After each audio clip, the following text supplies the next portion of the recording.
गांव में औरतों की चोटी काटने की घटना होने लगी। जैसे ही रात होती, एक चुड़ैल अपने हाथ में खंजर लेकर आती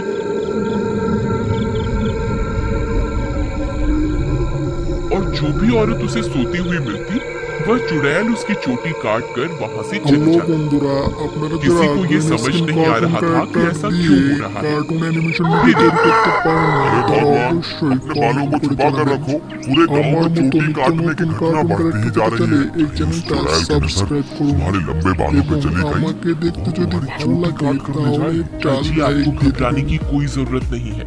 किसी चुड़ैल ने मेरी हिम्मत कहा कि वो मेरी चोटी को हाथ भी लगा सके। अच्छा, ये बात है। जैसी तुम्हारी मर्जी। मेरा काम था तुम्हें होशियार करना। अगर चोटी कट गई फिर मेरे पास रोते हुए मत आना। इतना बोलकर भीमा वहां से चला जाता है। फिर रात होने पर वह चोटी काटने वाली चुड़ैल फिर से गांव में आती है। वह अपने शिकार को इधर उधर ढूंढ रही होती है। तभी उसे एक घर की खिड़की से एक औरत सोती हुई दिखाई देती है। वह चुड़ैल उस घर में घुस जाती है और उस औरत की चोटी काट लेती है। जैसे ही औरत की चोटी कटती है, उसकी नींद खुल जाती है। हे भगवान, ये चुड़ैल अंदर कैसे आ गई? हाय, मेरी चोटी कहाँ गई?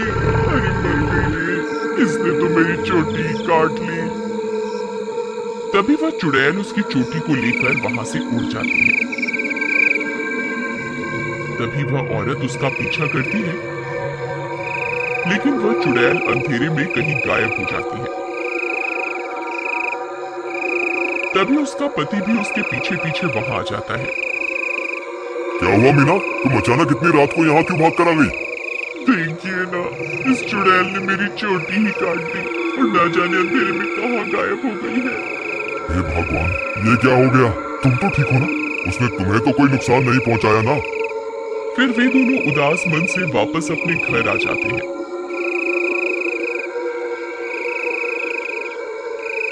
अगले दिन सुबह होने पर मीना की चोटी कटने की बात पूरे गांव में फैल जाती है।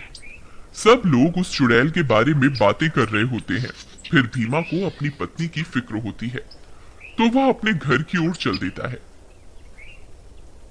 घर पहुंचकर वह अपनी पत्नी के कमरे में जाता है तो देखता है कि उसकी पत्नी अपने बालों को संवार रही होती है। अरे सुमन, तुम्हें पता चला? कल रात को मेरे दोस्त मोहन की पत्नी की चोटी उस चुड़ैल ने काट ली। मुझे तो तुम्हारे लिए बहुत डर लग रहा है, कहीं वो चुड़ैल यहाँ ना आ जाए। अजी, हमें घबराने की कोई जरूरत नहीं। आप डरिए मत, मुझे कुछ नहीं होगा। सुमन, तुम्हारे बाल तो दिन ब दिन लंबे ही होते जा रहे हैं। पहले तो ये इतनी तेजी से नहीं बढ़ रहे थे, ये अचानक से इन्हें क्या हो गया? अजी, मैं अब अपने बालों की कुछ ज्यादा ही देखभाल कर रही हूँ ना, इसलिए। ठीक है, ठीक है, तुम अपना ख्याल रखा करो। मैं अपने दोस्त मोहन से मिलकर आता हूँ।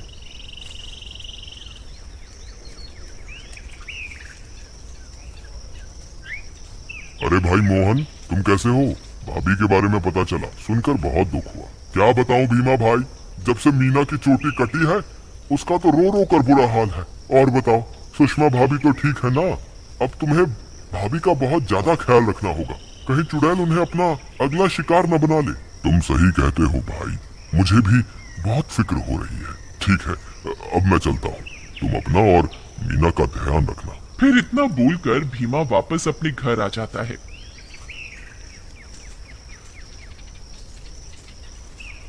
रात होने पर भीमा सो रहा होता है। अचानक उसे चीख सुनाई देती है। उसकी नींद खुल जाती है। वह इधर उधर देखने लगता है। सुमन कमरे में नहीं होती। वह बहुत डर जाता है। सुमन, कहाँ हो तुम? सुमन, कहाँ हो तुम? अरे मैं तो लुट गई, बर्बाद हो गई। ये चुड़ैल तो मेरी चोटी काट कर ले गई। हाय, मैं तो लुट गई। अरे, ये किसकी आवाज है? लगता है चुड़ैल ने फिर से किसी औरत पर हमला कर दिया है। मुझे बाहर जाकर देखना होगा। फिर वह भागकर बाहर जाता है और देखता है कि बाहर कुछ गांव वाले खड़े होते हैं। वह उनके पास जाता है। क्या हुआ भाई? ये चीख पुकार कैसे थी? क्या हुआ? सब ठीक तो है ना? नहीं भाई, अभी अभी चुड़ैल इस बेचारी की चोटी काटकर अंधेरे में गायब हो गई। हे भगवान, सुमन तुम कहाँ हो? मुझे वापस घर जाना चाहिए। फिर वह वापस अपने घर की ओर दौड़ पड़ता है। जब वो घर पहुंचता है तो देखता है कि सुमन अपने बालों को सहला रही होती है। वह उसे देखकर हैरान हो जाता है। सुमन, तुम कहाँ चली गई थी? तुम्हें पता है अभी चुड़ैल ने फिर से किसी की चोटी काटी। क्या तुम्हें बिल्कुल भी डर नहीं लग रहा? सुमन उसकी बातों को अनसुना कर देती है और खुशी खुशी अपने बालों को सहलाती रहती है। सुमन के बाल अब और भी लंबे हो चुके होते हैं। ये क्या सुमन, तुम्हारे बाल तो एक दिन में ही इतने लंबे हो गए, ये कैसे हो सकता है? भीमा सुमन के बाल देखकर घबरा जाता है। उसे समझ नहीं आता कि आखिर ये सब चल क्या रहा है। फिर अगले दिन सुमन के बालों की लंबाई की चर्चा पूरे गांव में फैल जाती है। सब लोग उसके बालों के बारे में बातें कर रहे होते हैं। अरे भाई, जब जब चुड़ैल किसी की चोटी काटती है तब तब भीमा की पत्नी के बालों की लंबाई बढ़ जाती है। मुझे तो लगता है भीमा की पत्नी ही चोटी काटने वाली चुड़ैल है। भीमा उन सारे गांव वालों की बातें सुन रहा होता है। उसे कुछ समझ नहीं आता कि वह अब क्या करे। फिर वह अपने दोस्त मोहन के पास मदद मांगने जाता है। मोहन भाई, मुझे लगता है सुमन ही चुड़ैल है जो गांव में सबकी चोटी काट रही है। तुम ऐसा क्यों कह रहे हो भाई? भाई, जब जब किसी की चोटी कटती है तब तब सुमन की बालों की लंबाई बढ़ जाती है।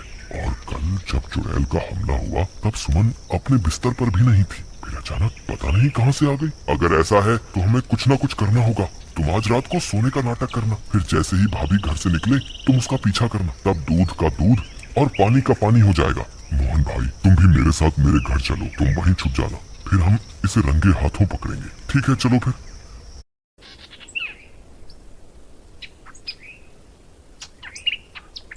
फिर वे दोनों भीमा के घर आ जाते हैं और मोहन अलमारी के पीछे छुप जाता है।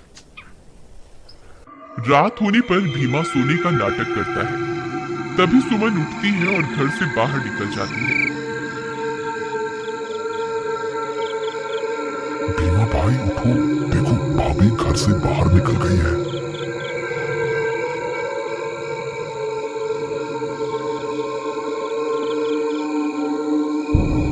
सुमन थोड़ी दूर जाते ही चुड़ैल में बदल जाती है और अपने शिकार की तलाश करने लगती है। भीमा और मोहन की आंखें फटी की फटी रह जाती हैं। भीमा भाई, तुम्हारा शक सही निकला, तुम्हारी बीवी तो चुड़ैल निकली। मोहन भाई, अब क्या करें? ये जरूर अपने शिकार की तलाश में निकली होगी।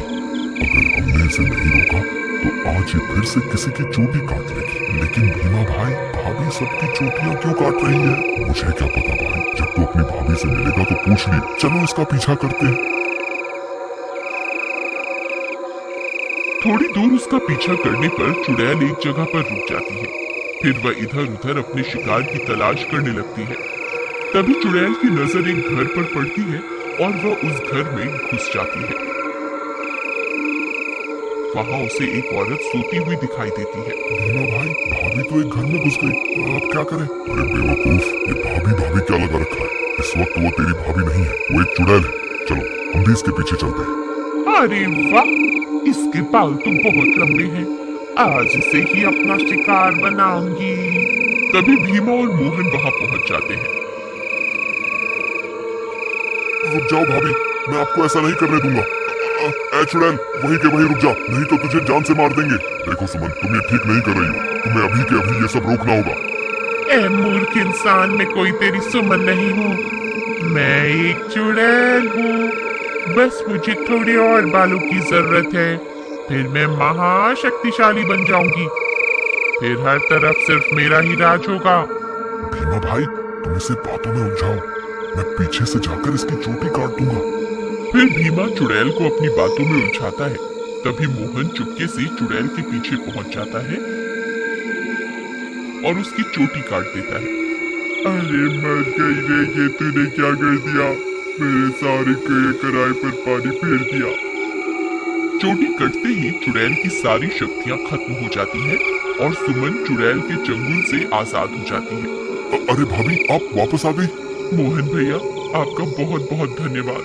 आपकी वजह से मुझे इस चुड़ैल से मुक्ति मिल गई। भीमा भी अपनी पत्नी को वापस पाकर खुश हो जाता है और वे दोनों फिर से एक साथ रहने लगते हैं। इस तरह गांव वालों को चोटी काटने वाली चुड़ैल से छुटकारा मिल जाता है और सब गांव वाले हंसी खुशी